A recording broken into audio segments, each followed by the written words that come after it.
إن الحمد لله نحمده ونستعينه ونستغفره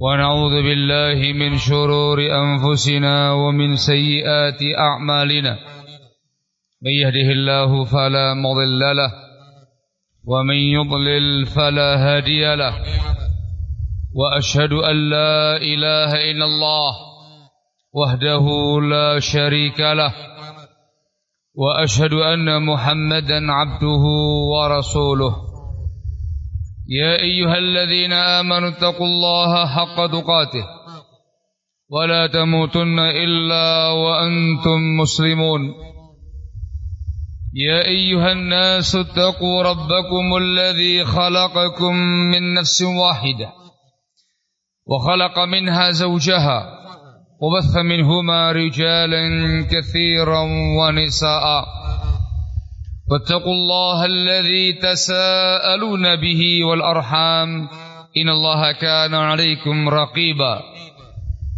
يا أيها الذين آمنوا اتقوا الله وقولوا قولا سديدا يصلح لكم أعمالكم ويغفر لكم ذنوبكم ومن يطع الله ورسوله فقد فاز فوزا عظيما أما بعد فإن أصدق الحديث كتاب الله وخير الهدي هدي محمد صلى الله عليه وعلى آله وسلم وشر الأمور محدثاتها فإن كل محدثة بدعة وكل بدعة ضلالة وكل ضلالة في النار أيها الناس Ma'asyiral muslimin rahimakumullah.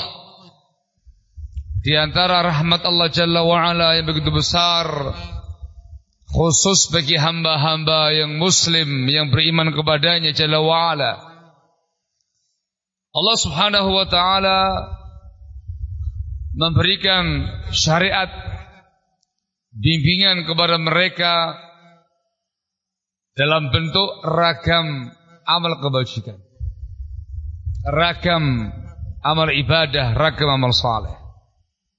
Bukan satu amalan, bukan satu ibadah, tapi anwa'ul ibadah, ragam ibadah, ragam amal saleh.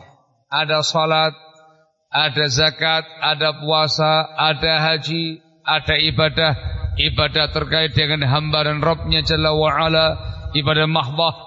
Ada ibadah terkait dengan bab muamalah, interaksi, birrul walidain, ibadah silaturahim, ibadah muasyarah bil ma'ruf dalam rumah tangga, ibadah ukhuwah islamiyah, ibadah persahabatan karena Allah, ibadah.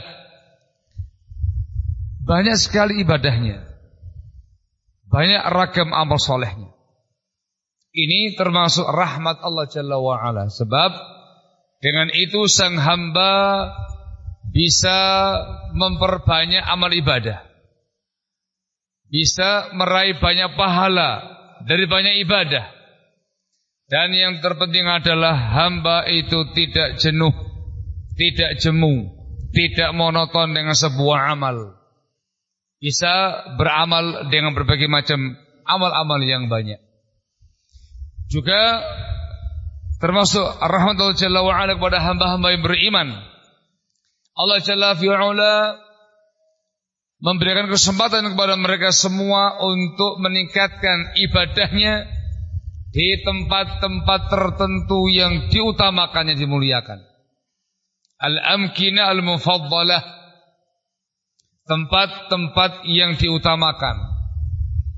Makkah, Madinah, di Masjidil Haram, di Masjid Nabawi, di Masjidil Aqsa, di tempat-tempat di sana yang penuh keutamaan, masjid secara umum. Ada tempat-tempat tertentu yang diutamakan, di mana amal ibadah di tempat-tempat itu dilipat gandakan pahalanya di sisi Allah Jalla wa'ala. Satu salat di Masjidil Haram besar pahalanya, 1.000 kali dibandingkan dengan yang lain. Di Masjid Nabawi sekali salat 1000 kali lipat. di Masjidil Aqsa 15 kali lipat. Wahakata. Ini rahmat Allah kepada hamba-hambanya. Dikasih kesempatan untuk meningkatkan ibadahnya, meningkatkan pahala ibadahnya dengan tempat-tempat tertentu yang dimuliakan, diberkahi. Juga termasuk rahmat Allah Jalla wa Ala kepada hamba-hamba yang beriman pula. Allah Subhanahu wa taala beri kesempatan kepada hamba-hambanya. Kesempatan dalam bentuk waktu-waktu yang utama, waktu-waktu yang mulia untuk mereka beribadah. Di waktu-waktu itu ada amal khusus, ada fadilah tertentu untuk sebuah amal ibadah. Kalau kita melihat di kalender Hijriyah menggunakan tertib amaliyahnya, bulan yang ada keutamaannya, kita bisa memulai dengan yang namanya Rajab. Rajab merupakan bulan haram, Ashurul Hurum yang 4. Rajab, Dzulqa'dah, Dzulhijjah, Muharram. Dalam Islam yang namanya bulan haram, fadilahnya adalah semua amal ibadah, semua amal kebajikan yang dikerjakan di bulan-bulan tersebut, pahalanya lebih besar, lebih utama dibandingkan dengan yang lain.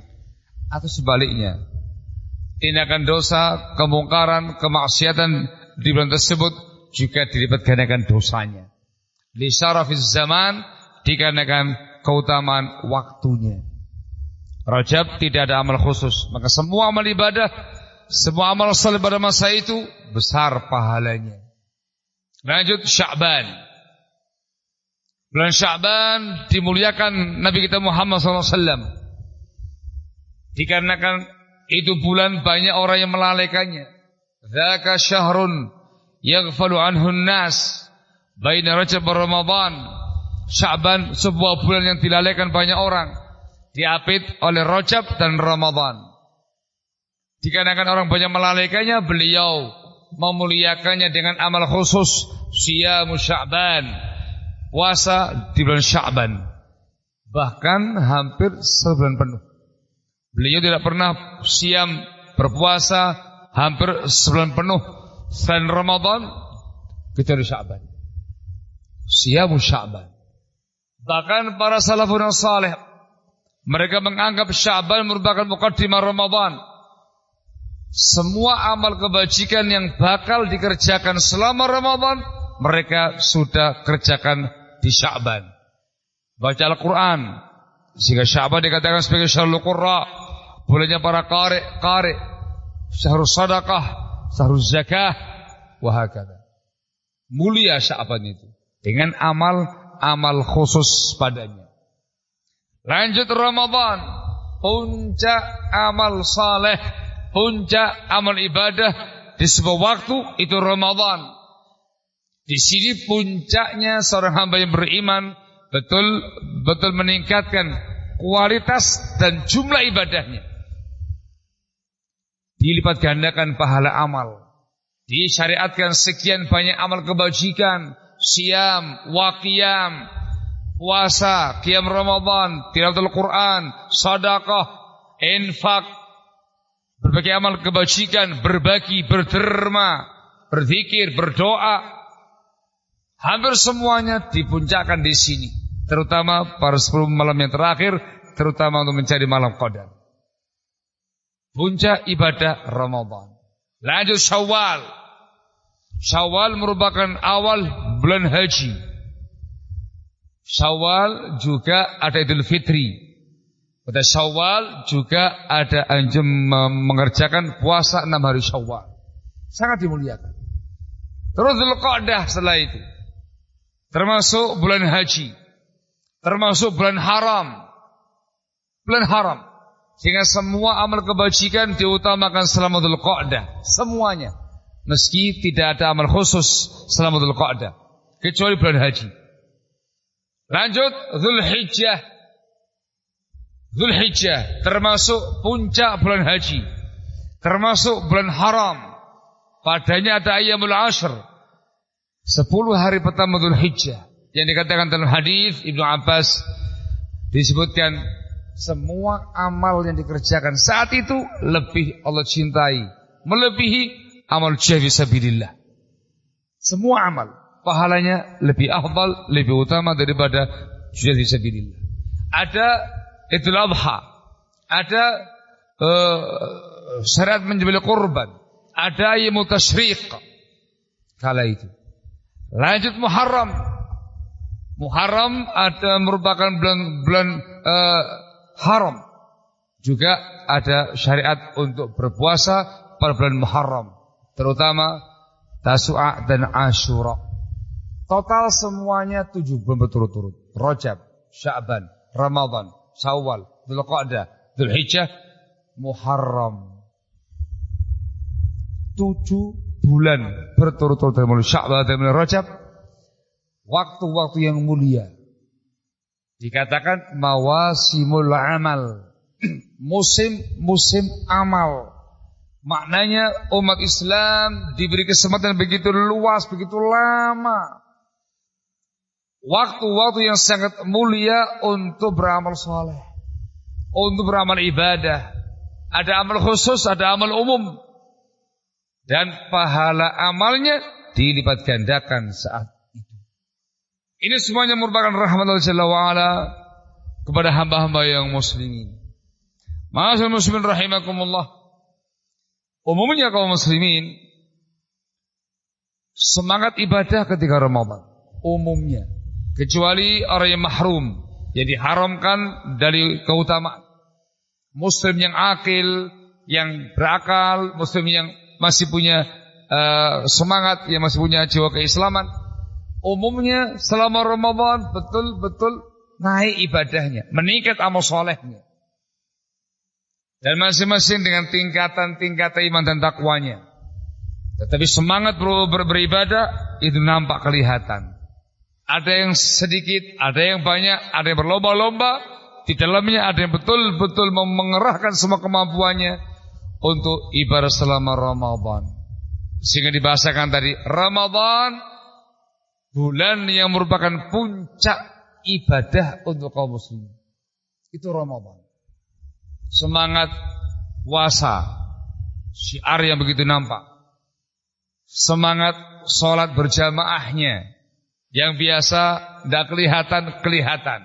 Semangat qiyamul lailnya, tarawihnya, yang biasa enggak muncul. Semangat berdermanya, berbaginya, baca Al-Qur'annya, dan yang lain-lainnya.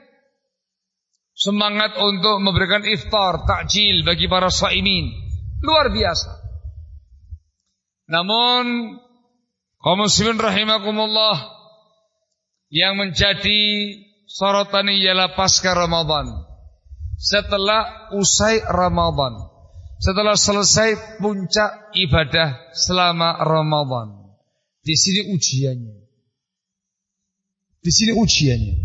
Apakah kita sebagai hamba Allah yang mukmin, yang muslim, istiqamah dalam ibadahnya, istiqamah dalam amal salehnya, ataukah kita hanya disebut dengan Ramadaniyun,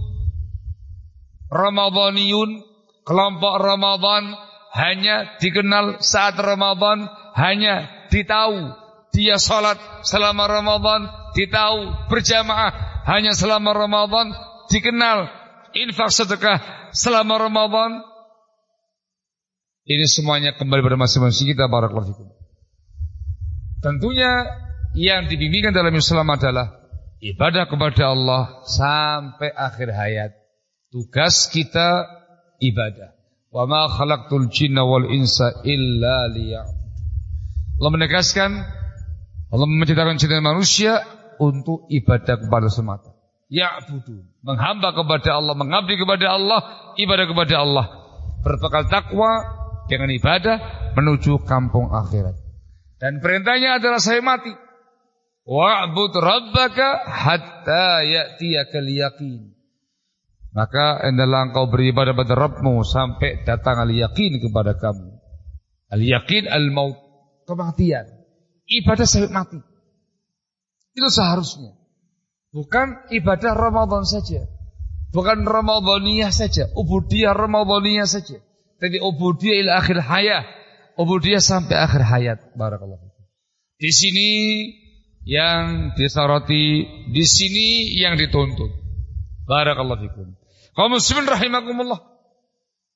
Ada beberapa upaya, beberapa cara supaya masing-masing kita selaku muslim bisa menjadi sosok muslim yang abid, yang beribadah, yang istiqamah dalam ibadah pasca Ramadan dan pasca bulan yang lain yang utama. Barakallahu fikum. Yang pertama adalah ikhlasun niyati fil ibadah.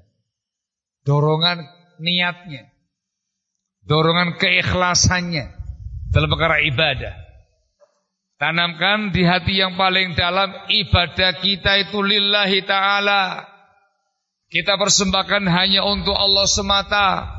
Ibadah kita itu meraih ridhonya Allah, untuk mengharapkan pahala minallah. Asbab ikhtiar kita menggapai bahagia dunia, bahagia akhirat, puncaknya meraih surganya Allah Jalla wa'ala, lillahi ta'ala. Ibadah bukan tradisi, ibadah bukan adat, ibadah bukan karena dikarenakan teman, keluarga, ibadah bukan dikarenakan momentum, tapi lillahi ta'ala. Yang kita cari ini. Allah mengatakan dalam firman-Nya, "Wa ma umiru illa liya'budullaha mukhlishina lahuddin hunafa." Itu perintah. Dan mereka yang diperintahkan melainkan supaya mereka ibadah kepada Allah dengan mengikhlaskan niat, mengikhlaskan semua agama bagi Allah Jalla wa'ala sebagai orang yang hanif, yang muwahhid, yang lurus ibadahnya. Ikhlasun niyah. Motivasi ikhlas inilah yang akan mendorong seorang muslim untuk berjuang, selalu berjuang semasa hidupnya untuk beramal saleh, memperjuangkan ibadahnya, memperjuangkan status keislamannya, ketakwaannya, meskipun pasca Ramadan, bahkan sepanjang hidupnya. Dia mengharapkan pahala sepanjang hidupnya.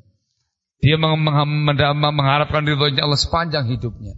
Ikhtiar dia meraih surganya Allah sepanjang hidupnya. Ikhlas ini termasuk hal yang sangat prinsip supaya seorang hamba pasca Ramadan dan pasca hari-hari mulia yang lainnya bisa lanjut ibadahnya sesuai yang saleh, yang bertakwa, nanti puncak sebagai seorang yang rabbani, yang menghamba kepada Rabb Jalla wa'ala. Ikhlasun niyah. Ketika orang itu niatnya bukan karena Allah, niatnya karena dunia, semangat hilang ketika dunia hilang. Ketika ibadahnya semata-mata momentum, maka semangat hilang seusai hilang momentumnya, berlalu momentumnya. Dia ibadah motivasi hanya adat dan tradisi. Selesai adat dan tradisinya, hilang pula semangat ibadahnya. Dikarenakan adamul ikhlas. Adamul ikhlas. Barakallahu fikum. Yang kedua adalah, upaya kedua adalah barakallahu fikum, as-sidqu ma'allah fil ibadah. Tanamkan kejujuran, ya, kejujuran dalam ibadah kepada Allah Jalla wa'ala. Kita diminta bukan semata-mata beriman. Kita diwajibkan bukan semata-mata bertakwa, bukan semata-mata melaksanakan perintah, menjauhi larangan, bertakwa, hamba yang saleh, tapi juga diperintahkan untuk bersama-sama dengan orang yang shadiqin, orang yang jujur keislamannya, jujur keimanannya, jujur ibadahnya, jujur semuanya, bersama dengan orang-orang yang jujur. Allah mengatakan dalam firman-Nya, "Ya ayyuhalladzina amanu taqullaha wa kunu ma'as shadiqin." Wahai orang yang beriman, bertakwalah kamu kepada semuanya dan jadilah bersama dengan orang-orang yang jujur. Dipanggil ya ayyuhalladzina amanu, untuk mukmin saja. Yang pertama perintah ittaqullah, perintah takwa kepada Allah, ibadah. Dan ada yang ketiga wa kunu ma'as shadiqin, jadilah bersama dengan orang-orang yang jujur. Bukan jujurlah, enggak semata-mata jujurlah. Jujurlah dan bersamalah dengan orang-orang yang jujur. dengan mereka, bersama dengan para solihin, para muttaqin, para shadiqin, bersama dengan mereka, terkait dengan akidah bersama dengan mereka, ibadah sama mereka, manhajiyah sama mereka, akhlakiyah sama mereka, terkait dengan tempat pergaulan bersama dengan mereka, terkait dengan komunitas, habitat bersama dengan mereka, selalu bersama-sama dengan orang yang jujur, yang ibadah dengan tulus. Wa kunu ma'as shadiqin. Ini upaya supaya kita pasca Ramadan bisa teguh. Persahabatan sangat urgent. Pertemanan sangat penting, menentukan kekokohan, ketabahan, keistiqomahan seorang hamba dalam beramal saleh. Itu kenapa Nabi kita Muhammad SAW menganggap penting yang namanya persahabatan ini. Beliau mengatakan dalam hadis, ar-rajulu ala dini khalilihi falyanzur ahadukum man yukhalil. Orang itu tergantung agama sahabat karibnya. Maka lihat dengan siapa dia bersahabat karib. Maka penting di tempat kita tinggal cari tetangga-tetangga yang saleh, yang bagus. Cari teman-teman yang bertakwa, yang saleh. Cari lingkungan yang bagus, yang saleh, yang punya semangat dalam beribadah, semangat dalam beramal, supaya kita pun juga sama terjaga semangat ubudiyahnya, terjaga semangat amal solehnya. Aqulu qawli hadza wa astaghfirullahi wa lakum fastaghfiru innahu huwal ghafurur rahim.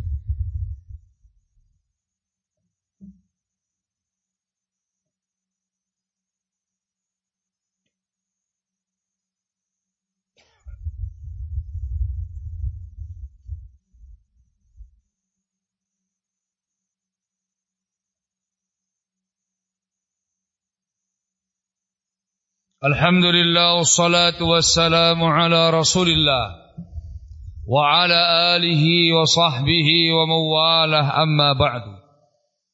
Ma'asal muslimin rahimakumullah, cara yang ketiga ialah menjaga ritme ibadah kita. At-tawassutu fil ibadah, pertengahan dalam beramal saleh. Jangan melampaui batas dalam semangatnya, dalam ubudiyahnya, bablas. Jangan pula malas-malasan, bablas. Tawassut. Di antara sebab orang itu tidak istiqamah dalam perkara ibadah dia, muamalah dia, amaliyah dia. Ibadah putus, ibadah putus. Dikarenakan yang pertama terlalu semangat. Saya katakan bablas. Yang pertama sampai melampaui batas kemampuan dia, diforsir, dikuras tenaganya, habis-habisan untuk sebuah amal, amalnya ibadah, amal syar'i, namun melampaui batas kemampuan dia. Ujungnya dia akan putus dikarenakan tidak sanggup lanjut. Ini yang diajarkan Nabi Muhammad SAW. Disebutkan dalam sebuah hadis dari Aisyah, semoga Allah meridainya, masuk seorang wanita ke rumahnya Aisyah, semoga Allah meridainya. Ketika Rasul masuk rumah, belum mengatakan siapa orang ini, man hadhihi, siapa perempuan ini. Maka disebutkan fadzakaru, disebutkan bagaimana ibadahnya, bagaimana semangat ibadahnya, bagaimana kesungguh-sungguhan dia. Belum mengatakan alaikum ma tutiqun. Hendaklah kalian mengerjakan yang kamu sanggup saja. Kerjakan dalam batas kemampuan kamu saja. Fa innallaha tabaraka wa ta'ala la yamal hatta tamallu. Sebab Allah Jalla wa Ala enggak bakal jemu, bosan kepada kalian sampai kamu yang bosan ibadah kepada Allah Jalla wa Ala. Kesemangatan, terlalu semangat sampai melampaui batas kemampuan membuat orang jenuh, orang bosan. Karena kemampuan dia terbatas. Awalnya semangat, terus semangat, tidak bakal lama. Tenaga terforsir, kemampuan diperas, tidak bakal lama. Akhirnya dia tumbang. Ketika tumbang muncul kebosanan, muncul kejenuhan, fangqata. Akhirnya terputus ibadahnya. Ini berbahaya. Sebelum mengatakan kerjakan yang mampu saja. Alaikum ma tutiqun. Dengan batas kemampuan. Semangat itu ada. Tapi dengan batas kemampuan. Barakallahu fikum. Ada yang bablas. Bablasnya sampai pada tingkat semangat ibadah sampai mengerjakan hal-hal yang gak ada syariatnya. Dibikin-bikin sendiri, tambah sendiri dengan niatan supaya tambah mantap, tambah marem, tambah ibadahnya, tambah semangatnya, tambah. Ini namanya al-ghulu fil ibadah. Mujawazatul haddi fil ibadah, melampaui batas syarak dalam perkara ibadah. Ini sudah dikatakan amaliyah bid'ah, menyalahi bimbingan Nabi kita Muhammad sallallahu alaihi wasallam. Ujung-ujungnya dia adalah bablas. Dan bukan lagi ibadah, tapi bid'ah yang diingkari dalam Islam. Wallahu musta'an. Atau tasahul, bertathabbut, bermalas-malasan dalam perkara amal saleh, dalam perkara ibadah. Bermalas-malasan akhirnya futur, lemah, ditinggalkan, dikarenakan malasnya dia, dikarenakan futurnya dia. Maka la hadza wa la hadza. Jaga semangat ibadah dan jaga ritmenya. Caranya adalah ibadahnya penuh semangat dengan batas kemampuan dan sesuai dengan bimbingan syariat. Sedikit demi sedikit, lama-lama menjadi bukit. Sedikit tapi kontinu di atas sunnah lebih bagus daripada semangat yang berapi-api tapi melalui batas kemampuan atau di atas perkara yang bid'ah. Menjaga ritme ibadah. Sehingga ibadah terus berlanjut. Dan ketika ada momentum khusus, diteruskan, dinaikkan ibadah dia. Ketika ada bulan yang utama, dinaikkan semangat ibadah dia. Puncaknya ketika Ramadan ditutaskan, dikerahkan semua kemampuan selama Ramadan. Hakata. Pasca Ramadan, terus sedikit, naik lagi. Hakata. Dibikin ritme ibadahnya, barakallahu fikum. Atau ketika ada teman-teman yang sangat mulia, kesempatan umrah, haji, momentum teman yang sangat mulia dimanfaatkan untuk menaikkan semangat ibadah kepada Allah Jalla wa'ala. Dan yang akhir adalah jangan pernah melupakan doa. Mohon taufik kepada Allah Jalla wa'ala, mohon hidayah kepada Allah Jalla wa'ala, mohon pertolongan kepada Allah Jalla wa'ala. Doa khusus supaya diberi keistiqomahan dalam perkara ibadah, beramal saleh, diberi kemudahan dalam beramal saleh, diberi keteguhan dalam beramal saleh sampai akhir hayat nanti. Semoga Allah Jalla wa'ala memberikan taufik kepada semuanya, diberi hidayah sebagai hamba-hamba yang muttaqin, salihin, rabbaniyin sepanjang hidupnya, baik sebelum Ramadan atau pasca Ramadan dan ketika Ramadan, meraih hidayahnya, taufiknya sebagai hamba yang salihin, meraih husnul khatimah di akhir hayatnya dan surganya Allah Jalla wa'ala dalam di akhir nanti. Amin ya rabbal alamin. Walhamdulillahi rabbil alamin. Aqimus